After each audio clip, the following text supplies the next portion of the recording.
आज हम पढ़ेंगे एस्कोबोलस फंजाई के बारे में। ठीक है, एस्कोबोलस फंजाई। फंजाई मतलब हम लोग जानते हैं फंजाई माइकोटा में आता है।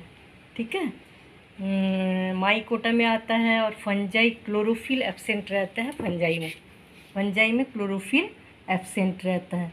Reserve food material glycogen and oil होता है। कोई भी फंजाई को हम लोग जानते हैं कि छोटे छोटे थ्रेड लाइक स्ट्रक्चर जो होता है उसको बोलेंगे हाइफी, और बहुत ज़्यादा थ्रेड लाइक स्ट्रक्चर जब जाल जैसा फैला हुआ रहता है उसको बोला जाता है माइसेलियम। ठीक है, और ज़्यादातर फंजाई जो है उसका फूड मटेरियल जो रिजर्व करके रखते हैं वो food material glycogen and oil होता है। Cell wall fungal cellulose and chitin का बना होता है। बहुत सारे फंजाई पैरासिटिक भी होता है, बहुत सारे फंजाई सेप्रोफाइटिक भी होता है। ठीक है, क्लोरोफिल एब्सेंट रहता है। Reserve food material glycogen and oil होता है। फंजाई माइकोटा में आता है। Cell wall fungal cellulose and chitin का बना होता है। पैरासाइटिक और सेप्रोफाइटिक होता है। जिस फंजाई के बारे में हम लोग पढ़ेंगे एस्कोबोलस, वो सेप्रोफाइटिक फंजस होता है। इसको बोला जाता है कोप्रोफिलस फंगाई। ठीक है, इसको कोप्रोफिलस फंजाई बोला जाता है। कोप्रोफिलस क्यों बोलेंगे? क्योंकि ये फंजाई जो होता है वो ज़्यादातर हार्बीवोरस जो प्लांट्स होता है जैसे काव, बफेलो, गोट, रैबिट, इनके डंग में पाया जाता है, इसके गोबर में पाया जाता है। ठीक है, गोबर में पाए जाने वाले फंगस होता है एस्कोबोलस फंजाई। इस टाइप के गोबर में पाए जाने वाले जो फंगस होते हैं उसको बोला जाता है कोप्रोफिलस फंगस। कि फंगस को हम लोग फंगस के हाइफी को देखेंगे तो बहुत ज़्यादा ब्रांचिंग पाया जाता है, बहुत ज़्यादा ब्रांचिंग पाया जाता है। सेप्टा पाया जाता है, मतलब septate, branched, compactly branch mycelium, बहुत ज़्यादा माइसेलियम पाया जाता है। ठीक है, और एक एक जो सेल होता है उसमें multi nucleus, septate, branched, multi nucleated hyphae होता है। ठीक है, फंजाई जो होता है हार्बीवोरस के डंग में पाया जाता है, जैसे गाव, बफेलो, गोट, रैबिट, इनके डंग में पाया जाता है। और स्पेसीज सेप्रोफाइटिक फंगस बोला जाता है इसको। ठीक है, सड़े गले ऑर्गेनिक मटेरियल में पाए जाने वाले जो फंगस होता है उसको सेप्रोफाइटिक बोलते हैं। कुछ स्पेसीज ऐसा देखा गया है कि बर्न्ड सॉइल में पाया जाता है। कुछ सॉइल जो जले हुए जो सॉइल रहता है उस जगह में कुछ एस्कोबोलस फंगस देखा गया है। ठीक है, एस्कोबोलस के अभी तक 48 स्पेसीज पाया गया है। 48 स्पेसीज एस्कोबोलस का पाया गया है। हमारे भारत में 12 स्पेसीज एस्कोबोलस का पाया गया है। कुछ इंडियन स्पेसीज है जैसे एस्कोबोलस मैग्निफिकस, एस्कोबोलस वायराइडिस होता है। ठीक है मतलब माइसेलियम जो होता है बहुत ज़्यादा कॉम्पैक्टली ब्रांच पाया जाता है और गोबर के अंदर पाया जाता है। गोबर को हम लोग बोलेंगे सबस्ट्रेटम, जिसमें ग्रो करते हैं माइसेलियम। ठीक है, और इससे फूड मटेरियल एब्जॉर्ब करते रहते हैं। बाद में इसमें ऊपर एक फ्रूटिंग बॉडी डेवलप होता है जिसको बोला जाता है कप से फ्रूटिंग बॉडी एपोथिसियम। ठीक है, पहले तो बहुत ज़्यादा माइसेलियम हाइफी सब रहता है, कॉम्पैक्टली अरेंज रहता है। उसके बाद गोबर के अंदर ही बढ़ते रहते हैं। उसके बाद इसमें फ्रूटिंग बॉडी जो डेवलप होता है वो इस टाइप का होता है, कप से फ्रूटिंग बॉडी, जिसको बोला जाएगा एपोथिसिया। ठीक है, बहुत ज़्यादा ब्रांचिंग पाया जाता है। माइसेलियम सेप्टेट होता है, फूड मटेरियल एब्जॉर्ब करते रहता है, इसलिए सेप्रोफाइटिक होता है। ऊपर जो फ्रूटिंग बॉडी बनता है उसको हम क्या बोलेंगे? एपोथिसियम। ये एस्कोमाइसिटिस में आता है। ठीक है, एस्कोमाइसिटिस और एस्कोमाइकोटिना। ठीक है, सेम है, एस्कोमाइसिटिस और एस्कोमाइकोटिना में आता है एस्कोबोलस फंजाई। एस्कोमाइसिटिस में जितने फंजाई आता है सब एस्कोस्पोर का फॉर्मेशन करते हैं। ठीक है, एस्कोस्पोर इस टाइप के एक सैक लाइक स्ट्रक्चर के अंदर बहुत सारे एस्कोस्पोर बनता है। ठीक है, तो सभी एस्कोमाइकोटिना के मेंबर्स जो है इसमें फर्टिलाइजेशन के बाद इस टाइप का एक सैक लाइक स्ट्रक्चर डेवलप होता है, इसलिए एस्कोमाइसिटिस के मेंबर को क्या बोला जाता है? Sac fungi. ठीक है, सभी मेंबर्स जितने एस्कोमाइकोटिना में आता है उसको सैक फंजाई बोला जाता है। क्यों बोलते हैं? क्योंकि फर्टिलाइजेशन के बाद एक special sac like fruiting body बनता है, इस टाइप का फ्रूटिंग बॉडी, इसको क्या बोलते हैं? एस्कस, और इसके अंदर पाया जाता है एस्कोस्पोर्स। ठीक है,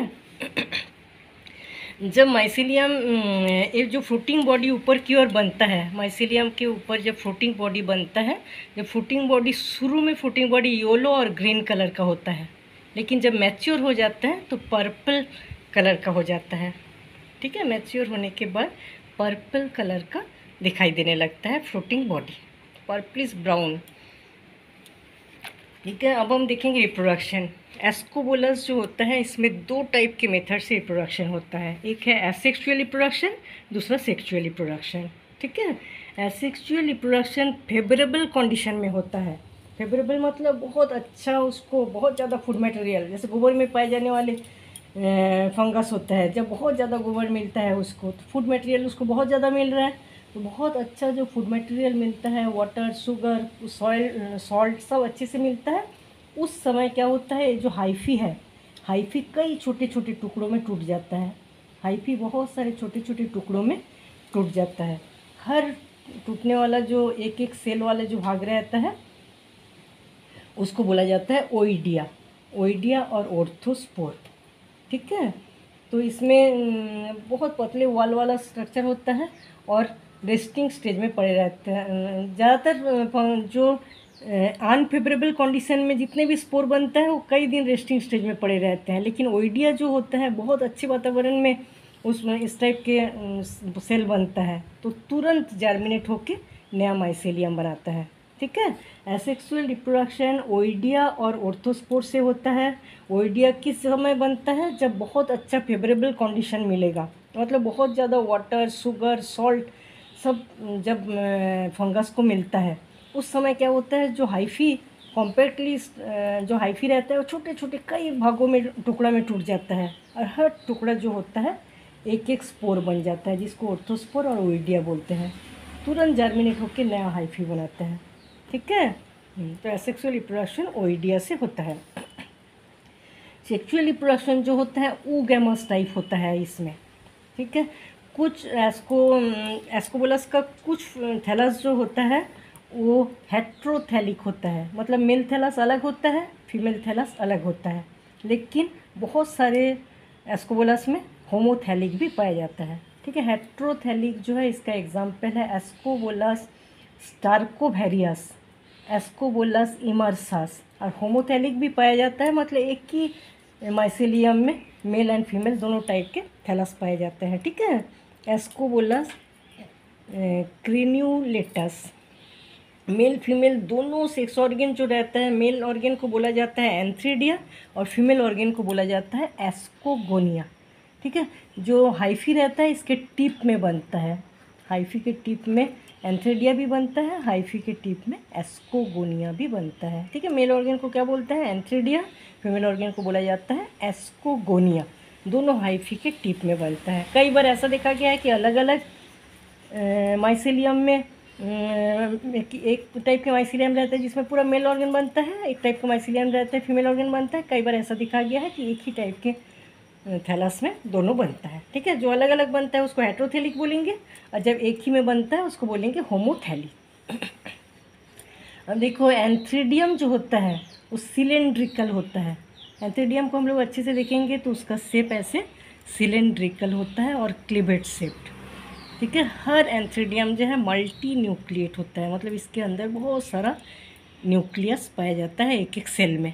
और एस्कोगोनियम जो होता है इस टाइप के शेप का होता है, इसको बोला जाता है सब ग्लोबोस, सब ग्लोबोस शेप का होता है और मल्टी न्यूक्लिएट। इसमें भी एक एक सेल में बहुत सारा न्यूक्लियस पाया जाता है। ठीक है, मल्टी न्यूक्लिएट इस टाइप के जो थैलस है इसमें होता ही है, हर हाइफी में हर सेल में मल्टी न्यूक्लिएटेड एक एक सेल पाया जाता है। ठीक है, इसलिए एस्कोगोनियम भी मल्टी न्यूक्लिएटेड होते हैं और एंथ्रीडियम भी मल्टी न्यूक्लिएटेड होते हैं। एंथ्रीडियम का शेप कैसा होता है, सिलेंड्रिकल, और इसका होता है सब ग्लोबोस।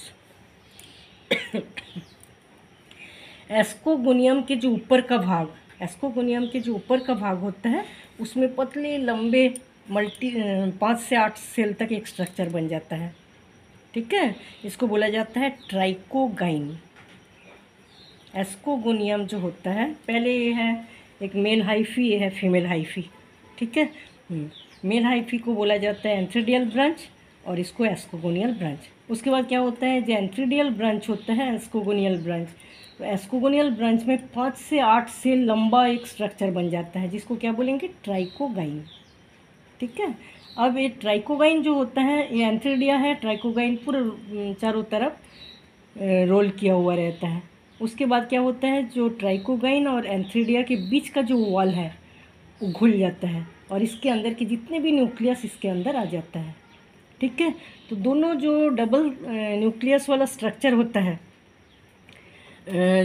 डबल न्यूक्लियस वाला जो स्ट्रक्चर होता है ट्राइकोगाइन के अंदर पूरा आ गया। आने के बाद क्या होता है, इसमें इस टाइप का हाइफी बनना चालू हो जाता है। इसके ऊपर, इस स्ट्रक्चर में कुछ नहीं होता, इसके ऊपर इस टाइप का हाइफी बनना चालू हो जाता है जिसको बोला जाता है एस्कोजिनस हाइफी।